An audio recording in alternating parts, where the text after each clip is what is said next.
I've been saying for almost a year, souls in One Piece are like tiny suns, and in Chapter 1165, Garp and Roger might have just proved it right in front of us. The only way they could land a scratch on Domi reversely buffed rocks was by cranking their Conqueror's Haki to critical mass, which low-key lines up with the same science that makes the sun burn, which brings us to Blackbeard, who might have taken things in the opposite direction. And you'll see what I mean once we dive into why he might actually be rocking more than one soul.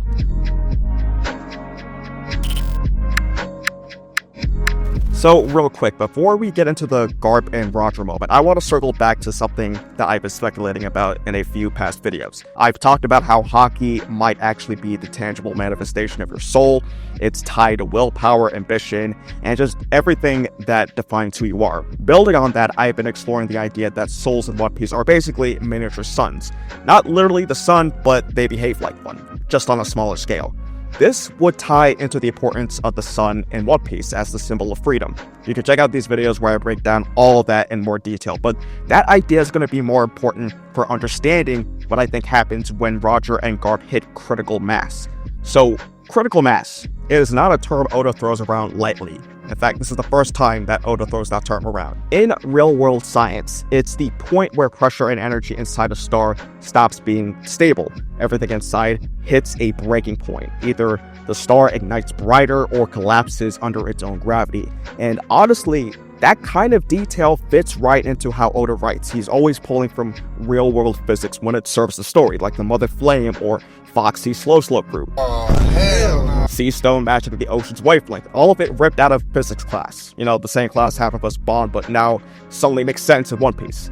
So if you bring it back to God Valley, it suddenly gives that fight between Garp and Roger versus rocks a whole new layer. Roger and Garp weren't just throwing hands with rocks. They were burning their souls at full output. That's what critical mass here implies. Increase the output of their Conqueror's Haki, which would mean forcing their souls, if they do indeed behave like suns, to reach a point where they can potentially burn out their souls, which explains why it comes with such a huge risk. So if a soul can burn hot enough to hit critical mass, what happens when it starts breaking apart instead? Let's circle back to physics.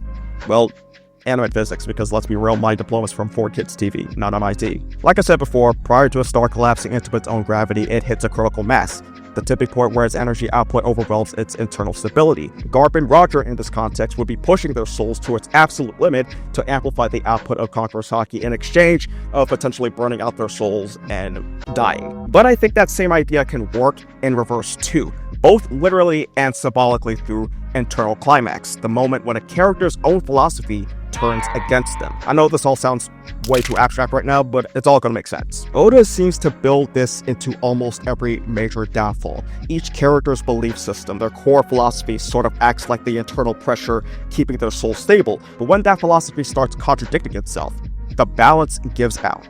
So, like Enel's god complex, it just falls apart when he meets Luffy, a man immune to lightning. Proof that his supposed divinity doesn't mean shit. Big Mom's hunger ends up destroying the peace she claims to protect. Her love becomes consumption. Her utopia collapses because her idea of family is built on fear. Kaido's obsession with strength almost guarantees his own defeat. The world he wants to create ends up producing the rival destined to surpass him. So if you look at it that way, their symbolic soul fades because their worldview starts eating itself alive.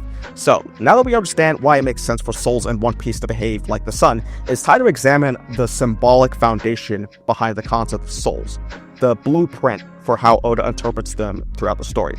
And I think that blueprint comes from something deeply rooted in Japanese thought, the concept of Kokoro, which I've talked about many times in this channel. In fact, we even have a character named Kokoro in the series, just in case you forgot. Essentially, Kokoro represents the core of a person's life force, the point where feeling, intention, and thought meet. And like I said, it might actually be the philosophical basis Oda used to define how souls function in One Piece. You can think of it as the inner stabilizer that keeps a soul from tearing itself apart.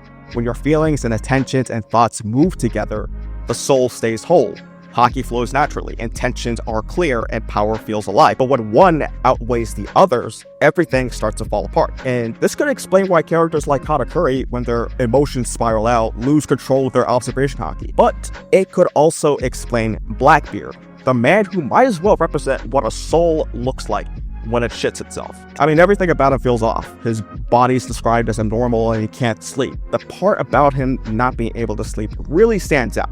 It makes him sound like someone who can't rest because he's never at peace with his own mind. And that could explain the idea that everybody's been speculating for the longest time that Blackbeard has multiple souls. And my take on that is that he's been bottling up emotional trauma and suppressed feelings for so long that it's taken a real toll on his soul, splintering it into multiple fragments. There's always the possibility that Rox played some role in that. Sure, maybe he has possessed Blackbeard's body since we've seen Emu possess other people's bodies. Not sure if we could definitively call it game, set, match with that one. But if we think about souls functioning through fusion like a sun, Blackbeard might operate through the same process of fusion, but the problem is his compartmentalized trauma would drain his soul's easy fuel by cutting off emotional circulation. So instead of burning on love and trust and purpose, Blackbeard's would run on heavier emotional feels like fear and control. And over time, that inner pressure builds until his soul collapses under the weight of everything it refused to process and ends up splitting apart. And that's why it could explain his whole vibe feeling unhinged, why his body can handle more than one devil fruit, and why the guy literally can't sleep. And if you've read the recent chapters, it's not hard to guess where all that emotional damage started. God Valley. The first time you see 2-year-old Blackbeard, that look on his face, it says it all. Pure death stare like, I've seen things, please log me the fuck out. Now, I'm not saying we need to pull a Blackbeard as secretly a victim, let's redeem him arc, but let's be real, the guy's cracked in more ways than one. Everything he does, stealing Whitebeard's fruit, hoarding devil fruits, claiming Hachinosu, trying to get his own kingdom, aiming for the world, it all screams one thing. Dude is hollow inside. He's trying to fill a void that just keeps eating and eating and eating.